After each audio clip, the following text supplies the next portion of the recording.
خدمت عرض کی یا رسول اللہ مجھ پر حد لازم ہے، رجم لازم ہے مجھ پر، اور میں پہلے حاضر ہوئی تھی، آپ نے فرمایا تھا کہ تو حمل سے ہے، اب میں یا رسول اللہ فارغ ہو گئی ہوں۔ فرمایا اب تو نے دودھ پلانا ہے، تو اگر نہیں ہوگی تو بچے کی پرورش کیسے ہوگی؟ جا اب بچے کی پرورش کر، جب یہ بڑا ہو گیا، جب یہ تیرے دودھ کا محتاج نہ رہا پھر دیکھیں گے۔ پھر مقصود حضور کا یہ تھا کہ زمانہ گزر جائے گا، 2-2.5 سال گزر جائیں گے، پھر کیا اس کو یاد رہے گا، بات ادھر ادھر ہو جائے گی اس کے ذہن سے۔ آخر 2-2.5 سال گزر گئے۔ اس عورت کا کمال دیکھیں، وہ پھر حضور صلی اللہ علیہ وسلم کی خدمت میں حاضر ہوئی۔ عرض کی یا رسول اللہ مجھ پر جو حد واجب ہے وہ مجھ پر نافذ کر دیجئے، میں ڈرتی ہوں اس بات سے کہ میں دنیا سے رخصت ہو جاؤں اور وہ حد مجھ پر واجب رہے اور کل قیامت کے دن مجھے اس سے سوال ہو، تو یا رسول اللہ اسی دنیا میں حد نافذ کر کے مجھے پاک کر دیجئے۔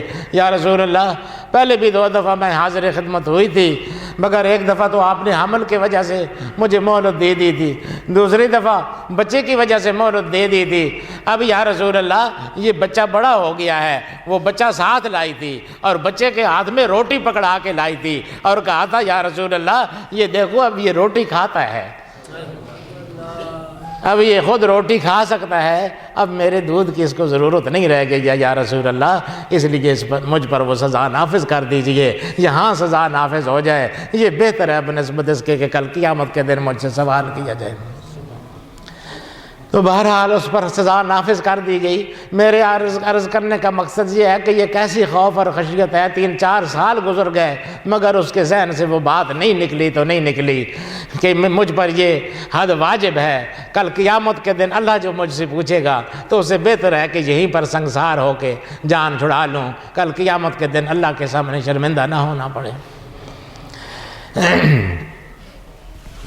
تو دوستو یہ کیفیات ہوتی ہیں ان لوگوں کی جو اللہ سے ڈرنے والے ہوتے ہیں۔ حضرت ابو لبابہ ایک صحابی حضور صلی اللہ علیہ وسلم کے، ان سے بھی ایک غلطی ہو گئی۔ کیا غلطی ہو گئی؟ ایک غلطی بعض مورخین نے لکھا ہے کہ انہوں نے کوئی حضور صلی اللہ علیہ وسلم کی کوئی بات راز کی تھی جو کسی دوسرے کو بتانے کی نہیں تھی، وہ بتا دی تھی، اور بعض نے کہا ہے کہ وہ غزوہ تبوک سے پیچھے رہ گئے تھے۔ دونوں رائے ہیں مورخین کی۔ جو کہتے ہیں وہ روایت بھی موجود ہے کہ حضور صلی اللہ علیہ وسلم جنگی موقع پر ایک راز کی بات تھی جو دشمن تک آپ نہیں پہنچانا چاہتے تھے، وہ ان کی وجہ سے انہوں نے کسی کے سامنے اشارتاً بات کر دی تھی، صرف اشارہ کیا تھا، زبان سے نہیں کہی تھی، اشارہ کیا تھا، اس اشارے کا وہ مطلب نکل سکتا تھا جو حضور صلی اللہ علیہ وسلم بتا رہے تھے۔ وہ فرماتے ہیں جو ہی میری زبان سے میں نے یہ اشارہ کیا، میرے دل نے کہا ابو لبابہ قد خنت اللہ و رسولہ، ابو لبابہ خیانت کی ہے نا، اللہ کے ساتھ خیانت کی ہے، اس کے رسول کے ساتھ خیانت کی ہے، بس تو خیانت کا مرتکب ہو گیا ہے۔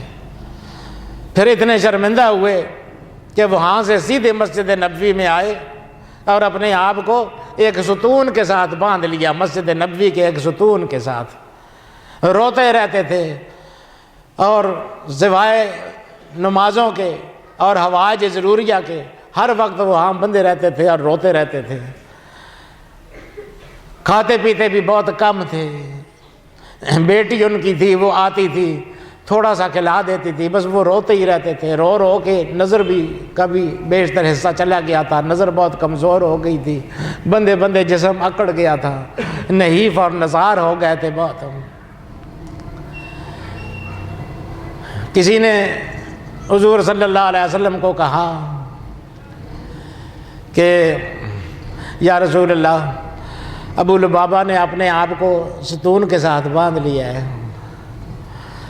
فرمایا ہاں اس نے باندھ لیا ہے اپنے آپ کو، ویسے اگر میرے پاس آ جاتا تو میں اس کے لیے استغفار کرتا، اللہ پاک اس کو معاف فرما دیتا، اس کو باندھنے کی ضرورت نہ پڑتی، مگر اب چونکہ اس نے اپنے آپ کو باندھ لیا ہے، اب اللہ ہی کا معاملہ ہے، اللہ جب چاہے اس کی توبہ قبول کر لے، اب میں اس میں دخل نہیں دیتا ہوں۔ وہ کچھ عرصے تک اسی طرح بندھے رہے، نظر چلی گئی، بیشتر حصہ نظر کا چلا گیا، بہت کمزور ہو گئے۔ آخر اللہ پاک کو ان کی اس گریہ ازاری پر رحم آ گیا، اور اللہ پاک نے حضور صلی اللہ علیہ وسلم پر وحی نازل فرمائی کہ میں نے ابو لبابہ کی توبہ قبول کر لی ہے۔ حضور صلی اللہ علیہ وسلم آزردہ تو تھے ان کی تکلیف کی وجہ سے، جس طرح میں نے پہلے عرض کیا کہ امتی پر جب کوئی تکلیف ہو، عزیزٌ علیہ ما عنتم، ان کی امتی کو جب کوئی تکلیف پہنچتی ہے وہ آزردہ ضرور ہوتے ہیں، ان کو دکھ ضرور پہنچتا ہے۔ ان کی حالت دیکھ کر دکھیا تو ہوتے تھے، مگر معاملہ ایسا تھا کہ انہوں نے اللہ کے سپرد کر دیا تھا، تو پھر حضور صلی اللہ علیہ وسلم نے بیچ میں مداخلت پسند نہیں فرمائی تھی۔ آزردہ رہتے تھے، بیٹھے ہوئے تھے گھر میں کہ حضرت ابو لبابہ کی توبہ کی وحی لے کر حضرت جبریل امین نازل ہوئے، تو یکدم حضور صلی اللہ علیہ وسلم کا چہرہ خوشی سے کھل اٹھا۔ بی بی صاحبہ غالباً حضرت ام سلمہ رضی اللہ عنہ، بی بی صاحبہ وہ اس وقت پاس موجود تھی، انہوں نے کہا یا رسول اللہ کیا بات ہوئی ہے، ایک دم بشاش ہو گیا چہرہ، فرحت چہرے پر طاری ہو گئی ہے۔ کہا ابو لبابہ کی توبہ قبول ہو گئی ہے۔